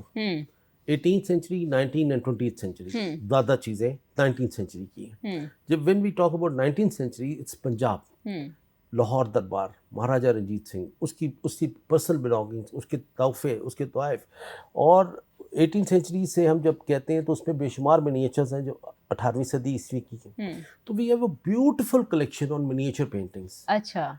We have a small collection of Gandhara art, मगर गंधारा आर्ट के कुछ ऐसे कमाल नमूने हैं जो दुनिया के किसी म्यूज़ियम में नहीं है। हमारे पास म्यूज़ियम में टेक्सटाइल है, अच्छा, वेपनरी है, कार्पेट्स हैं, कॉइन्स हैं, एंथ्रोपोलॉजिकल मटेरियल बहुत सारा है। अच्छा। और आप समझें कि एक चीज़ जो मेरे जहन से निकल गई आपको बताता हूँ कि हमारे म्यूज़ियम में फ़कीर खाना के अंदर सबसे रिच कलेक्शन है इस्लामिक आर्ट का। अच्छा, इस्लामिक आर्ट का रिच कलेक्शन है। खत्ताती के उस्तादों के ऐसे ऐसे नमूने हैं कि अक्ल दंग रह जाती है। क्या बात है। अच्छा, तो दूसरा ये भी साथ साथ बताते जाएं कि अंदरून लाहौर को एक मुकम्मल तहजीब और सकाफत का गहवारा क्यों कहा जाता है? क्योंकि वो तो मेरे ख्याल में किसी से भी ढकी छुपी बात ही नहीं है ये। नहीं है, आपने सही कहा, किसी से ढकी छुपी बात नहीं है। देखिए, लाहौर को ये मलका हासिल है। लाहौर बड़ा ही कमाल शहर है बरे सगीर का, अगर आप दिल कहें तो वो लाहौर है। ये हमेशा एक बड़ी लंबी बहस चली है इल्मी और अदबी लोगों के अंदर कि लाहौर ज़्यादा इम्पोर्टेंट था या दिल्ली। तो ये बड़ा एक लाहौर और दिल्ली का एक थोड़ा सा कश्मकश रही है सारी ज़िंदगी मुग़लों से, क्योंकि मुग़लों ने दिल्ली को अपना दारुल खिलाफा बनाया, फिर लाहौर को भी बनाया। लाहौर जब डाउनफॉल ऑफ सिख एम्पायर होती है 1849 में, तो लाहौर के लोगों ने लाहौर को इल्म, क्योंकि जिस सोसाइटी के अंदर 3-4 ज़बानें लिखी बोली पढ़ी और समझी जाती थी, तो वो सोसाइटी का कल्चर आप अंदाज़ा कर सकती हैं कि कितना डीप रूटेड था। अब लाहौर, आपको मुझे बताते में कोई हर्ज नहीं है कि लाहौर के अंदर पंजाबी के अलावा आज से 100-150 साल पहले Farsi was the second language. Persian घरों में ऐसे बोली जाती थी, पढ़ी जाती थी, हमारी ख़वातीन भी, हमारी फैमिलीज भी सारी। So Lahore was multi language city, और जहाँ पे इतनी ज़बानें हों उसका कल्चर आप देखें कितना रिच होगा। तो अब जिस तरह भाटी दरवाज़ा का सिर्फ जिक्र करें, मैं दूर नहीं जाता, इसको लाहौर का चेल्सी कहा गया। इल्लामा इकबाल 1900 से 1905 तक भाटी दरवाज़ा में रहे हैं, 2 मुख्तलिफ मकानों में कराए, जब वो तालीम हासिल करने गवर्नमेंट कॉलेज में आए। तो उन्होंने भाटी दरवाज़ा ही को चुना अपनी रैश के लिए, अपने मस्कन के लिए। क्यों? इसलिए कि भाटी दरवाज़ा के अंदर इल्मी अदबी बैठकें होती थी। अच्छा, अब जितने भी शायर हजरात, आगा हशर, हम उनको बरे सगीर का शेक्सपियर कहते थे, वो भी भाटी के करीब ही रहते थे, पानी वाले तालाब के पास। तो शाम को अपनी ड्रामास लेके आ जाते थे, ड्रामे की रिहर्सल्स हो रही हैं, ड्रामा पढ़ के सुनाया जा रहा है, अखबारात छप रहे हैं। उस ज़माने में अखबार बड़ी चीज़ होते थे जी। तो पैसा अखबार भी हमारी इन्हीं बैठकों में बना। पहला जो अखबार छपा लाहौर से, उसका नाम था कोहे नूर, वो भी इधर डिज़ाइन हुआ। फिर एक मखज़न रिसाला था, वो भी, उसकी भी एडिटिंग सारी इन्हीं बैठकों में होती थी। इल्लामा इकबाल अपनी शायरी भी इन्हीं बैठकों में आके करते थे। तो आगा हशर का जिक्र कर दिया मैंने। अब आप देखें बड़े बड़े शोरा, मौलाना हामिद हसन बेदिल, मौलाना अब्दुल्ला टोंकी, मौलाना अल्ताफ हुसैन आली, ये पानीपत से जब लाहौर तशरीफ लाते थे तो भाटी दरवाज़ा में रहते थे। अच्छा। जी, तो वहीं पे जब आते थे तो एक आप समझें कि एक हीरो आ गया एक एक शहर के अंदर, तो तमाम शोरा वगैरह इकट्ठे होके फिर उनकी एजाज़ में मुशायरे होते थे, उनके एजाज़ में दावतें होती थी, रंगो सरूद की महफिलें होती थी, तो बड़ा एक खूबसूरत माहौल। अब आप देखिए कि ये इतने लायक लोग थे, इन्होंने लाहौर को प्रिजर्व करने के लिए वॉल सिटी जो अंदरून शहर में रहते थे, उन्होंने बड़े काम किए। उन्होंने सोचा कि अब अंग्रेज़ का दौर आ गया है, हमारी थोड़ी सी कुछ चीज़ों को मॉडर्न करें, कुछ सिस्टम्स बनाएं। तो कानून का पहला इजलास हमारी ही बैठक में हुआ। अच्छा। जी हाँ, फिर उसके बाद म्यूनसिपल कॉरपोरेशन बनी, सही। एक शिक्षा सभा बनी थी। अच्छा। हाँ। शिक्षा का मतलब पढ़ाई, सभा इज कमेटी या कम्युनिटी। तो वहाँ पे थिंक टैंक्स होते थे। अच्छा। अब शिक्षा सभा में थिंक टैंक्स बैठे हुए हैं। अब वो क्या देख रहे हैं कि ये जो अंग्रेज आए हैं, जो काबिज हुए हैं पंजाब पे, ये तो हमारी हिस्ट्री और कल्चर को बेड़ा गर्क कर रहे हैं। अब उन्होंने देखा क्या कि रजीत सिंह के बेटे खड़क सिंह की हवेली को इन्होंने गिरवा दिया, जो लाहौरी दरवाजे में थी। अच्छा। अब अंग्रेज़ों की निगाह एक और बड़ी खूबसूरत हवेली पर थी, वो थी नौनिहाल सिंह की हवेली। अच्छा। तो इन्हीं लोगों ने सोचा कि हम क्यों ना ऐसा करें कि इस हवेली को किस तरह बचाया जाए। अब बचाने के लिए इन्होंने क्या तजवीज़ की कि क्या अच्छा हो कि ये हम एक लड़कियों का मदरसा यहाँ बना दें। अच्छा। लड़कियों का स्कूल बना दें। अब अंग्रेज़ों से लड़कियों का स्कूल कैसे लिया जाएगा? हम इसलिए ऐसे लिया जाएगा कि इस स्कूल का नाम विक्टोरिया हाई स्कूल रखते हैं, क्वीन विक्टोरिया के नाम पे। क्वीन तो विक्टोरिया। अंग्रेज़ों से रिक्वेस्ट करके वो बिल्डिंग ली गई हाँ। कि हम यहाँ पे बच्चियों का स्कूल बनाएंगे और उसका नाम क्वीन विक्टोरिया स्कूल रखेंगे। तो अंग्रेज़ों ने इनको इजाज़त दे दी। दैट्स वाई इस वक्त जो नौनिहाल सिंह की हवेली, जो बड़ी आलीशान और खूबसूरत हवेली है, वो बच गई। तो शहर इसी तरह आस्ता आस्ता बनती है। बिल्कुल ऐसे ही है। नाजरीन, बहुत इंटरेस्टिंग कॉन्वर्सेशन चल रही है। अभी हम जाते हैं एक छोटी सी ब्रेक पे, कहीं मत जाइएगा, हमारे साथ रहिएगा।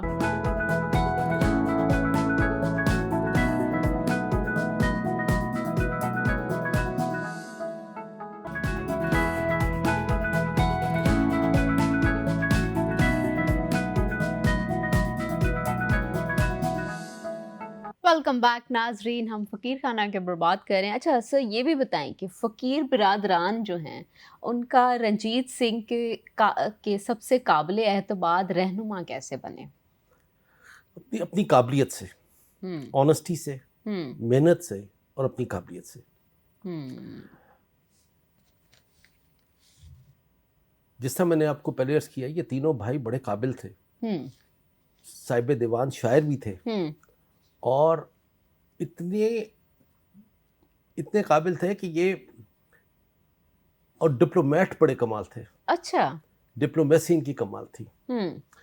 और इनके तो हजारों बेशुमार वाकयात हैं कि आका शहनाज होना, रंजीत सिंह बादशाह था, अनपढ़ था, वो लिख पढ़ नहीं सकता था, मगर वो फ़कीर अजीज़ुद्दीन की काबिलियत पे इतना भरोसा होता था कि फ़कीर साहब जो भी मशवरा उनको देते थे, वो सोच विचार करके उस मशवरे पे अमल करता था।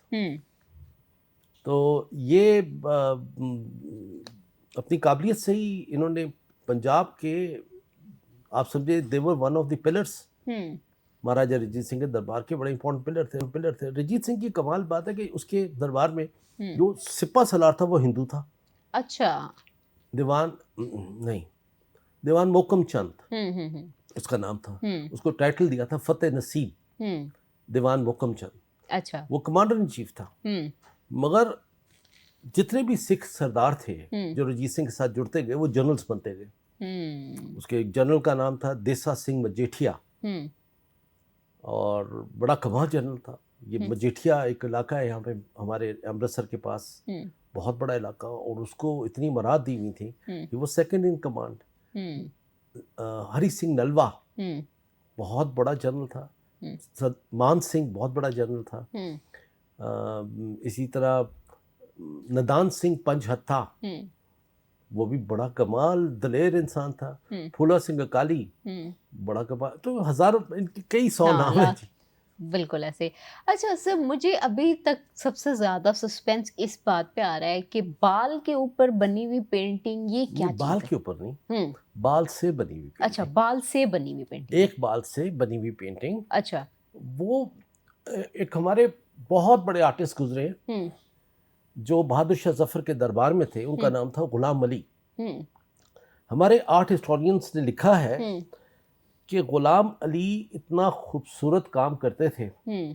कि इनके बाद हम्म। कोई मिनिएचर आर्ट को इस पाए का नहीं बना सकता। अच्छा। हम्म। तो उनका मास्टरपीस फ़कीर खाना में महफूज है। अच्छा। जब बहादुर शाह जफर एग्जाइल पे गए हम्म। तो गुलाम अली मुख्तलिफ रियासतों में परेशानी में गए। हम्म। तो एक छोटी सी रियासत है दुजाना, हम्म। और नवाब ऑफ दुजाना ने हम्म। गुलाम अली को वेलकम किया। हम्म। उसको कहा कि मेरी एक मिनिएचर बना के दो, मेरा पोर्ट्रेट बना के दो। हम्म। और पोर्ट्रेट मेरा हाथी दांत पे बनाना है। अच्छा। और हाथी दांत का तलाश किया गया, बड़ी मुश्किलों से हज़ारों हाथी दांतों में से एक दांत को चूज़ किया गया। हम्म। और Ghulam Ali start working on that painting for 15 years. हम्म। तो वो तस्वीर, हमारे मैग्नीफाइंग ग्लासेस हैं हम्म। हमारे पास पड़े हुए, वो उसका अहाता नहीं कर सकती जितनी बारीकी उसके अंदर है। हम्म। जितने अंदर आप डीप चले जाए, कोई हाई पावर्ड कैमरा हो हम्म। और उसके पिक्सल बड़े हों, तो वो पिक्सल्स इतने ज़्यादा हैं कि आप जिस तरह चेहरे पे मसाम होते हैं, हम्म। वो मसाम आपको नज़र आएंगे। अच्छा, क्या बात है। अच्छा, दूसरा ये भी बताएं, किसी ऐसे नवादर के बारे में कोई किस्सा जुड़ा हो जो अभी तक किसी को पता ना हो, कोई किस्सा सुना सकते हैं उसके साथ? बहुत सारे किस्से हाँ, हैं, कोई एक अदा हमारे साथ भी शेयर करें। बहुत सारे किस्से हैं। हाँ। ये देखिए, ये जो म्यूजियम्स वगैरह बनते हैं बड़े पैशन से बनते हैं। हम्म। इसके पीछे बहुत पैशन चाहिए होता है। हम्म। और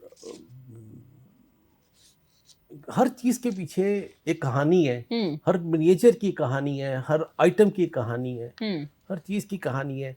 तो आपको मैं कौन सा किस्सा सुनाऊं? हम्म। मैं आपको अपने दादा जी साहब का एक किस्सा सुनाता हूं। मेरे, उनका नाम था फ़कीर जलालुद्दीन, अच्छा। और वो बहुत बड़े जागीरदार भी थे। हम्म। तो उनकी जो ज़मीन है ये तहसील कैंट में थी। अच्छा। तो ये कुछ 30s की, 27-28 की बात है, हम्म। 1927-28। तो जहाँ पे अब ये इकबाल पार्क बना है, हम्म। यहाँ पे एक नुमाइश लगी थी। अच्छा। पाकिस्तान, अब हिंदुस्तान की एक हैंडीक्राफ्ट्स की नुमाइश थी। हम्म। तो एक दफ़ा वो वहाँ पे गए तो उनको एक ऊँट पसंद आ गया। हम्म। टेबल थी हम्म। जो बड़ा खूबसूरत एक ऊँट बना हुआ था, उसके ऊपर चाइनीज ड्रैगन्स भी बने हुए थे। अच्छा। तो वो किसी कारीगर ने बनाई, तो वहाँ पे रखी। तो उनको कहा, यार ये मैं टेबल खरीदता हूँ। हम्म। तो वो गए तो दुकानदार से बात हुई। जो वो टेबल पता लगा 400 रुपए की है, अच्छा। 28 में। हम्म। खैर, ये जो नवाब शाह होते हैं ये बार्गेनिंग नहीं करते, हम्म। इन्होंने 400 दिए। हम्म।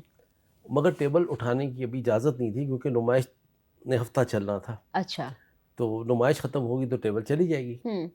तो कुछ 2 दिन बाद उनको इत्तला मिली कि नवाब अफ्तालपुर तशरीफ़ लाए हैं। हम्म। तो वो टेबल को कहा कि भाई ये अगर 400 की है तो जिन्होंने ख़रीदी है उनको 400 के साथ 400 हम देते हैं हम्म। और 400 तुम्हें भी देते हैं, और हम्म। यानी कि 1600 रुपया हाँ। उसने उसको दिया। हम्म। तो टेबल अपने नाम की बुक कर ली। अच्छा। जब ये पता लगा कि यार, फ़कीर साहब, मेरे दादा को पता लगा कि वो तो कोई कोई नवाब साहब इसको इतने पैसे दे गए इस टेबल के, हम्म। वो गुस्से में गए। फिर हम्म। उसने वो पैसे डबल वापस किए अच्छा। और टेबल उसी वक्त उठवाई और फ़कीर खाने पे ले आए। अच्छा। कहते हैं कि हमारी दादियों का परेशानी इतनी हुई कि इतनी महंगी टेबल ली है, आगे हम खाएंगे कहाँ से? हाँ। तो ये हमारी फैमिली में ये जोक सुनाए जाते हैं, ये सिलसिले ऐसे चलते हैं। तो हाँ। आपका जब पैशन होता है ना किसी चीज़ के हम्म। लिए, अगर आपने कोई चीज़ हासिल करनी होती है, हाँ। तो ये मेरे मेरे दादा जान का ये किस्सा है जो मैंने आपको सुनाया। अच्छा, ये आपके दादा अबू का किस्सा है।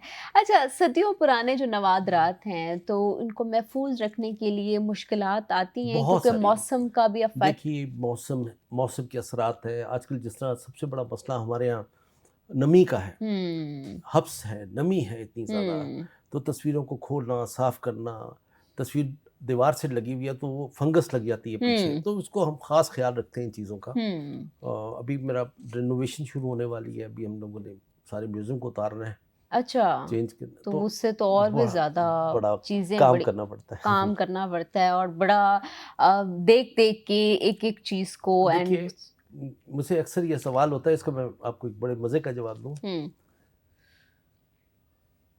एक लफ्ज़ है ह्यूमन टच। हम्म अगर आपके घर कोई बुज़ुर्ग हैं, हम्म आपके दादा दादी नाना नानी, कोई यू नो वो ज़ईफ़ हैं, बीमार हैं, ज़ईफ़ हैं, हम्म उनके लिए आप नर्सेस खड़ी कर दें, हम्म जब तक खुद उनको टेक केयर नहीं करेंगे वो सेहतयाब नहीं होंगे। हाँ, बड़ी कमाल की बात की आपने। सही कह रहे हैं कि नर्सेज हेल्पर्स जितने भी ठहरा दें, आप खुद नहीं ख्याल रखेंगे तो वो ठीक नहीं हो नहीं हो। सकते।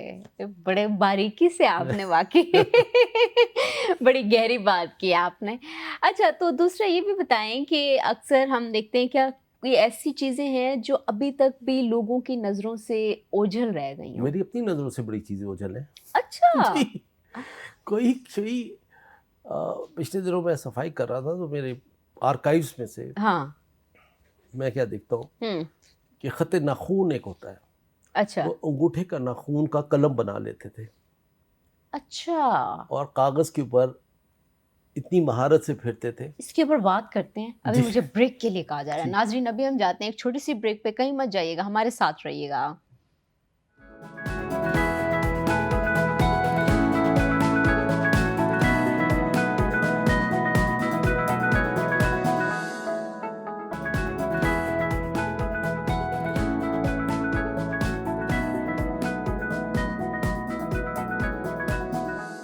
वेलकम बैक नाजरीन। हम बात कर रहे हैं कि फ़कीर खाना में ऐसी कौन सी चीज़ है जो लोगों की नज़रों से अभी भी लगता है कि ओझल रह गई है, तो वो आप बता रहे हैं नाखून। मैं तो हैरान हो रही हूँ सुन के। नाखून से बनाई हुई हाँ। खताती। अच्छा।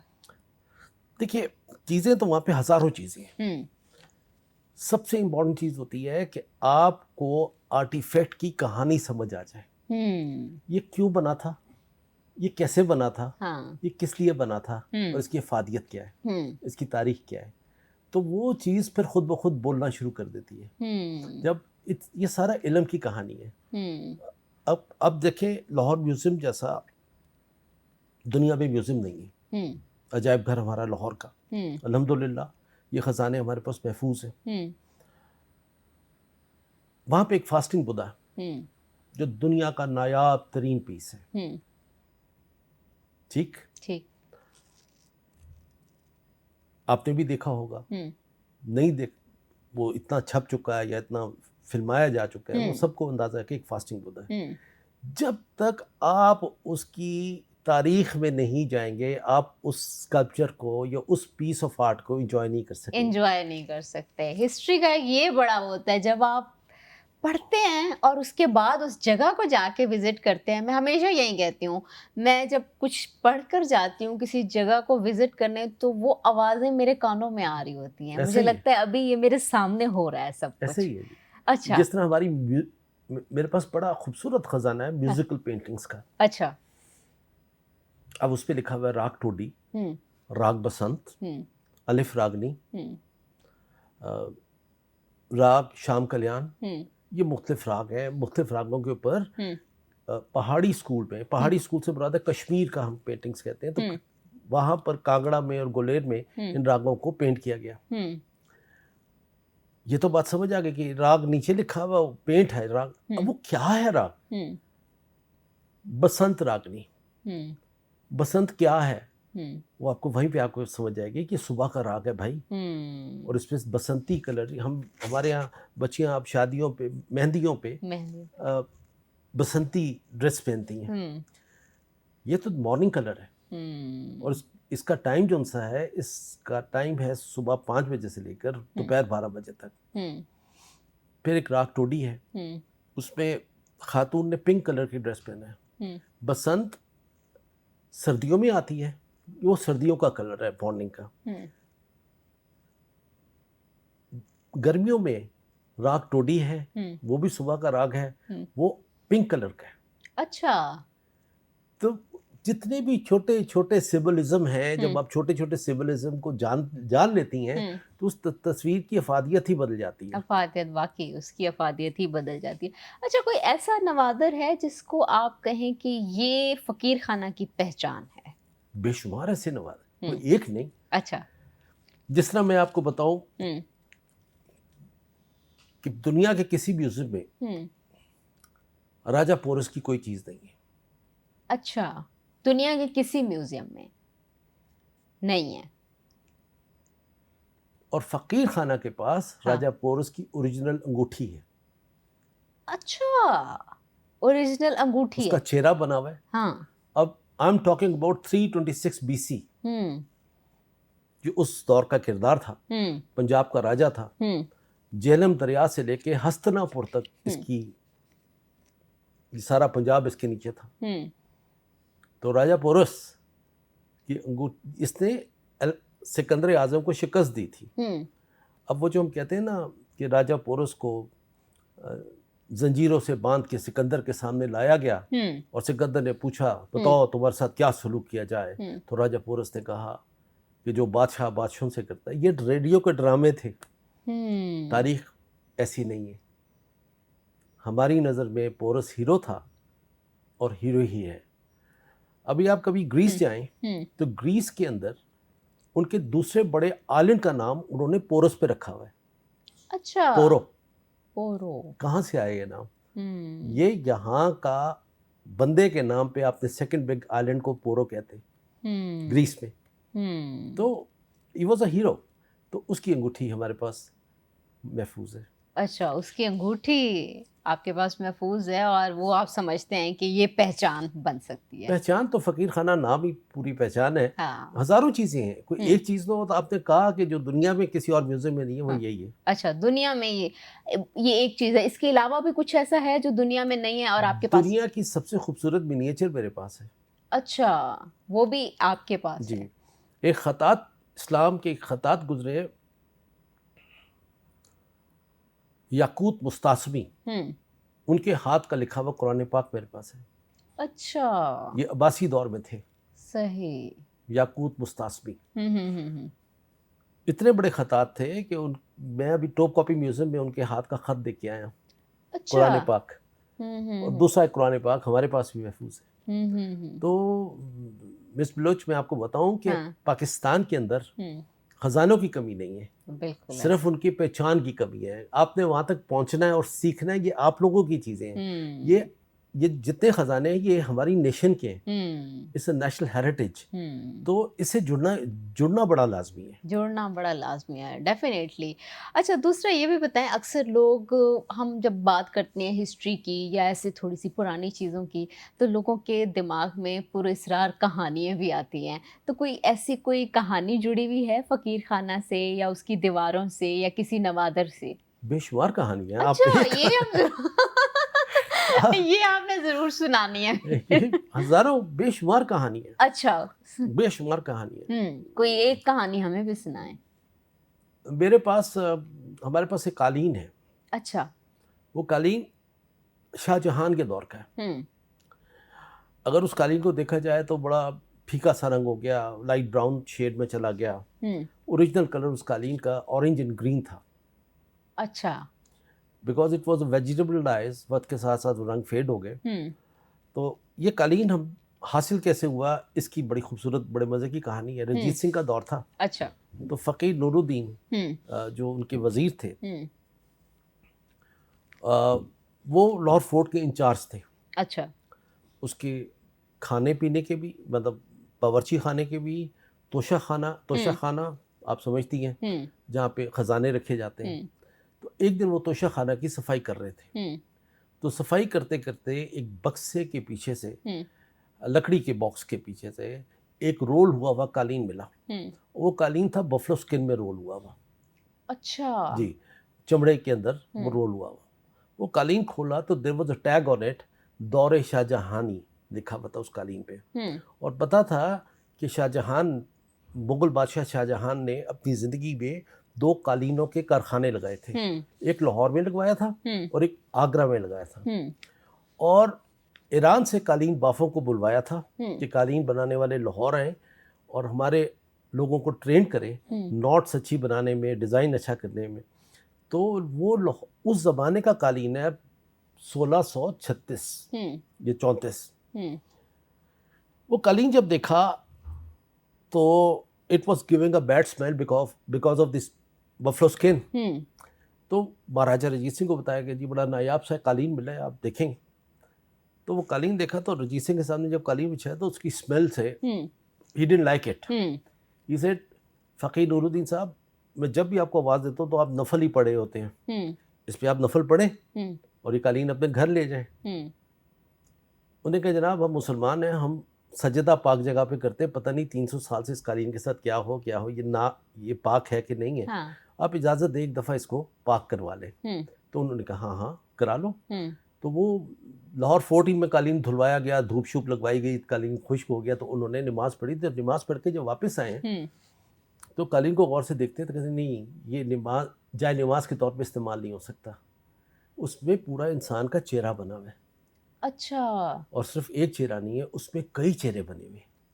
अच्छा। इवन कि उसमें गाय का पूरा चेहरा बना हुआ है। तो वो कालीन दुनिया का नायाब तरीन कालीनों में से एक कालीन है। अच्छा, दुनिया के नायाब तरीन कालीनों में से वो एक कालीन है। अच्छा, दूसरा ये भी बताएं कि अगर आधा घंटा किसी के पास हो और वो फ़कीर खाना आए तो कौन सी 3 चीज़ें आप उसको ज़रूर सजेस्ट करेंगे कि ये देख के जाएं?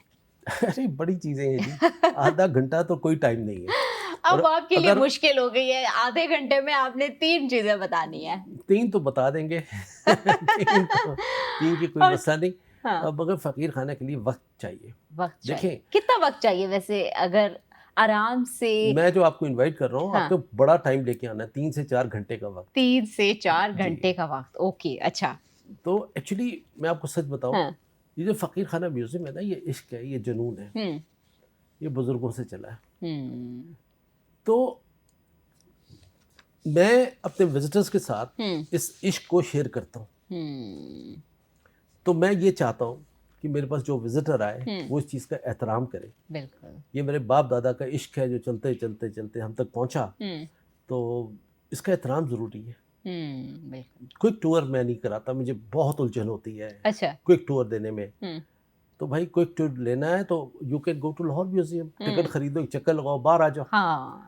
अगर आपने म्यूजियम में आना है तो आपने वहाँ से सीख के जाना है। डेफिनेटली। मैं अक्सर कहती हूँ कि अगर आप किसी जगह को एक्सप्लोर करने जा रहे हैं, देखने जा रहे हैं, समझने जा रहे हैं तो अकेले जाएं। दोस्तों के साथ जाएं, वो भी कह रहे होते हैं जल्दी करो, चलें। लेकिन आप जब अकेले जाते हैं तो आप बड़े स्मूथली आराम से चीज़ों को टच करते हैं, देखते हैं और चीज़ों को अंडरस्टैंड करते हैं कि क्या है इसकी हिस्ट्री, किस तरह से है ये सब कुछ। तो अब आधे घंटे में आप 3 चीज़ें तो नहीं बताएंगे? नहीं, दिखा देंगे। आप अपना आधा घंटा फिक्स कर रही हैं। आधा घंटा फिक्स कर दें। फ़कीर सैफुद्दीन साहब, आपका बहुत बहुत शुक्रिया, आपने अपना कीमती वक्त दिया है। नाजरीन, आपने भी आज की कॉन्वर्सेशन को एंजॉय किया होगा। आज तक के लिए इतना ही। अपनी होस्ट युसरा बलोच को अस्सलाम वालेकुम पाकिस्तान से दीजिए इजाज़त। फिर मिलेंगे नए मेहमानों के साथ, तब तक के लिए अल्लाह हाफ़िज़।